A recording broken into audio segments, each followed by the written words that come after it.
నమస్కారం. ఇది మీ మైనపాటి మురళీకృష్ణ. అత్యంత భయంకరమైనటువంటి అత్యాచార సంఘటన కూడా బయటపడింది. ఇది చాలా ఆలస్యంగా కూడా వెలుగు చూసింది. కానీ ఈ సంఘటన గురించి తెలుసుకొని రాష్ట్ర ప్రజలందరూ కూడా ఉలిక్కిపడ్డారు.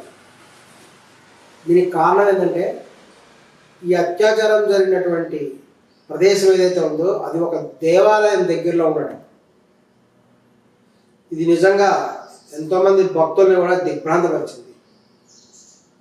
ఇదంతా జరిగింది ఎక్కడంటే, మన తెలంగాణలో నాగర్ కర్నూలు జిల్లా ఊర్కొండపేట అనేటువంటి గ్రామం దగ్గర ఉన్నటువంటి ఆంజనేయ స్వామి గుడికి జరిగింది. ఈ ఊర్కొండపేట అంటే చాలామందికి తెలుసుండకపోవచ్చు. మన గౌరవనీయ ముఖ్యమంత్రి శ్రీ రేవంత్ రెడ్డి గారు ప్రప్రథమంగా జడ్పీటీసీగా గెలిచింది ఈ ఊర్కొండపేట దగ్గర.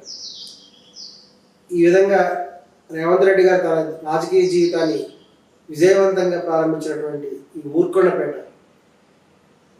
ప్రాంతంలో ఉన్నటువంటి ఆంజనేయ స్వామి గుడిలో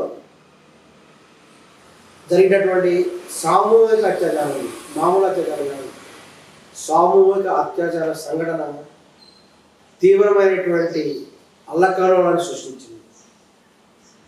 ఇది ఏ విధంగా అంటే, ఆ పరిసర ప్రాంతంలో ఉన్నటువంటి జిల్లాలో ఉన్నటువంటి ఒక మహిళ తన బంధువు అక్కడ తీసుకొని ఈ ఊర్కొండపేట ఆంజనేయ స్వామి గుడిలో జరుగుతున్నటువంటి కొన్ని ప్రత్యేకమైనటువంటి కార్యక్రమాలు, పూజల గురించి వచ్చింది.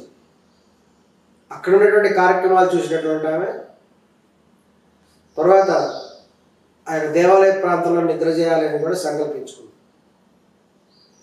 ఆ ప్రదేశంలో ఉంటే అక్కడ వాళ్ళకి వసతి సౌకర్యం అనేటువంటిది కొంత ఇబ్బందికరంగా ఉండడం వల్ల ఆమె పరిసర ప్రాంతాల్లో కూడా ఆమె చూస్తూ కూడా బయటకు రావడం జరిగింది.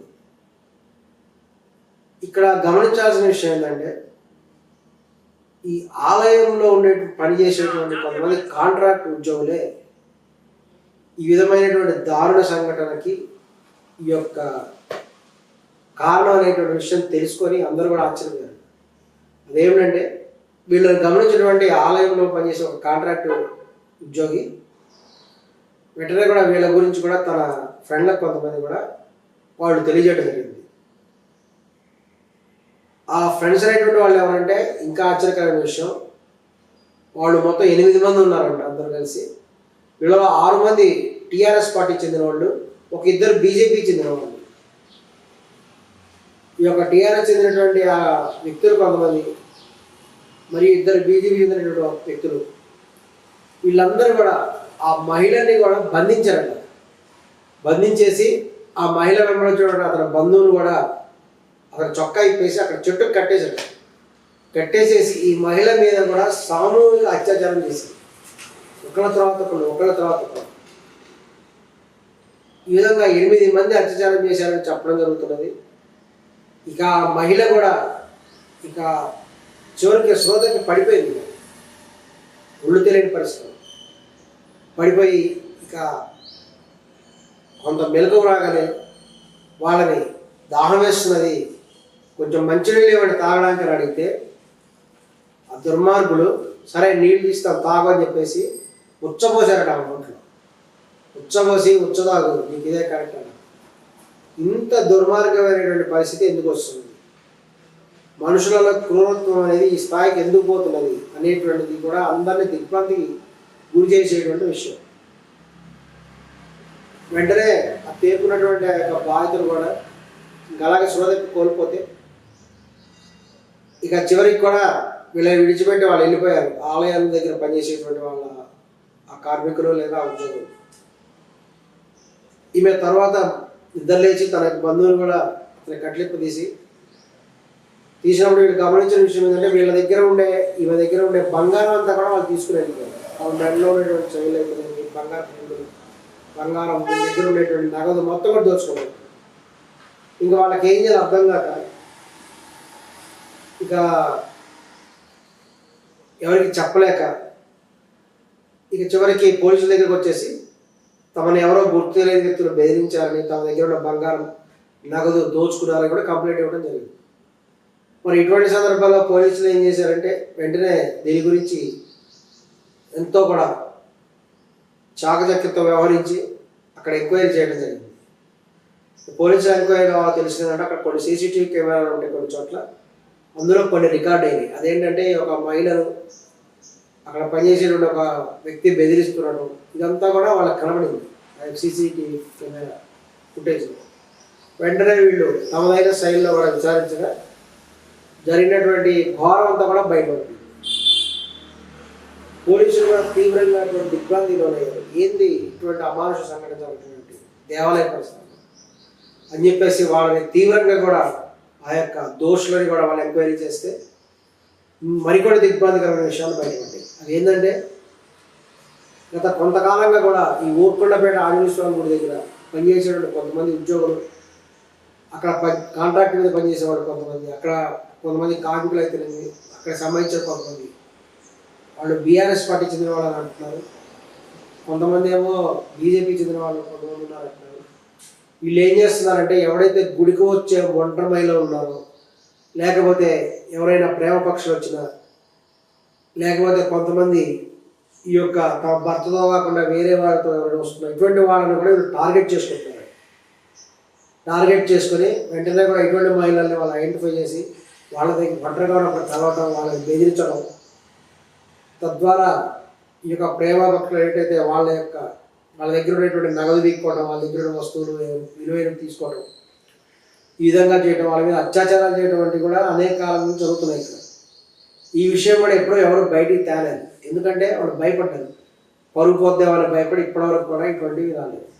కానీ ఎప్పటికైనా పాపం పండుతుంది, అప్పుడు బయటకు వస్తుంది అన్నట్టుగా ఈ యొక్క దుర్మార్గుల పాపం పండిపోయింది.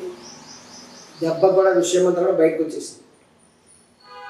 ఇప్పటికీ వాళ్ళు ఎన్నో అత్యాచారాలు చేస్తున్నారట, గుడికి వచ్చే వాళ్ళ టార్గెట్ పెట్టుకోవాలి. ఇది నిజంగా కూడా తీవ్ర దిగ్భ్రాంతి కలిగించేటువంటి భయంకరమైనటువంటి విషయం. ఈ విషయం తెలిసిన వెంటనే మన గౌరవనీయులు మంత్రివర్యులు సీతక్క గారు కూడా ఇమీడియట్గా రియాక్ట్ అయ్యారు. వెంటనే ఆదేశాలు జారీ చేశారు. ఆ యొక్క అత్యాచారం చేసినటువంటి ఆ మహిళను ప్రభుత్వం యొక్క సహాయం చేస్తుంది, ప్రభుత్వం యొక్క గృహంలో ఉంచండి, ఆమెకు తగినటువంటి సౌకర్యాలు చేయండి, ఇమీడియట్గా ప్రభుత్వ పరంగా సహాయం చేయండి అని కూడా ఆదేశాలు చేశారు. ఇక్కడ అందరూ బాధపడుతున్న విషయం ఏంటంటే మరి కొండా సురేఖ గారు ఎందుకు రియాక్ట్ అవ్వలేదు? మరి దేవాదాయ శాఖ మంత్రి అయినటువంటి కొండా సురేఖ గారు ఏం చేస్తున్నారు? ఈ యొక్క దేవాలయాల దగ్గర, దేవాలయ పరిసర ప్రాంతంలో, దేవాలయ భూములలో అత్యాచారాలు వంటివి జరుగుతున్నప్పుడు మరి ఎండోమెంట్ డిపార్ట్మెంట్ అయినటువంటి కొండా సురేఖ గారు ఇటువంటి యొక్క దుర్ఘటనలు కూడా జరగకుండా, అత్యాచారాలు జరగకుండా ఆమె ఎటువంటి చర్యలు తీసుకుంటున్నారు అనేటువంటి విషయం కూడా ఆమె ప్రశ్నించడం జరుగుతుంది.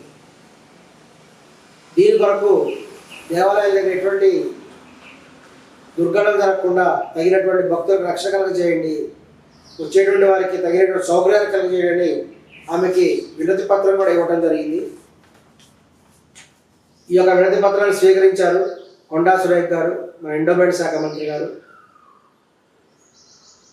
దీని గురించి వాళ్ళు చాలా అనుకూలంగా మాట్లాడారు. తప్పనిసరిగా కూడా అనేక దేవాలయాల దగ్గర కూడా ఇమీడియట్గా ఎటువంటి దుర్ఘటనలు జరగకుండా తగినటువంటి చర్యలు తీసుకుంటాం, తగినటువంటి సెక్యూరిటీ చర్యలు కూడా తీసుకుంటాం, రక్షణ చర్యలు తీసుకుంటాం.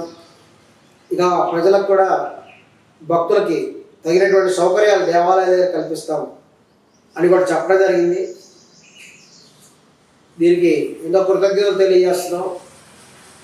ఏదేమైనా మన కొండక్క సురేఖ గారు హయాంలో ఇటువంటి అత్యాచార సంఘటనలు దేవాలయాలు దగ్గర జరగటువంటిది తీవ్రంగా ఖండించదగిన బాధాకరమైన విషయం. దీని మీద ఆమె ఇమీడియట్గా కూడా చర్యలు తీసుకోవాలి. ఒకవేళ ఇట్లాంటి సంఘటనలు కూడా జరుగుతున్నట్లయితే ఇక కొండా సురేఖ గారిని కూడా తమ యొక్క పోస్టుకి రాజీనామా చేయాలి అని కూడా కోరుతున్నాం, డిమాండ్ కూడా చేస్తున్నాం. అంతేకాకుండా మన హోమ్ మినిస్టర్ గారు కూడా రేవంత్ రెడ్డి గారు ఉన్నారు, తక్షణ చర్యలు తీసుకోవాలి. చివరికి దేవాలయాల దగ్గర వచ్చే వాళ్ళకి రక్షణ లేకపోతే ఇక బయట వాళ్ళకి ఏం రక్షణ ఉంటుంది? కాబట్టి ప్రతి దేవాలయం దగ్గర కూడా, దేవాలయ భూముల దగ్గర కూడా ఎటువంటి చట్టవిరుద్ధ కార్యక్రమాలు జరగకుండా ఎటువంటి దుర్ఘటనలు జరగకుండా కూడా వెంటనే చర్యలు తీసుకోవాలి అని కూడా మన ముఖ్యమంత్రి రేవంత్ రెడ్డి గారికి కూడా విజ్ఞప్తి చేస్తుంది. నమస్కారం.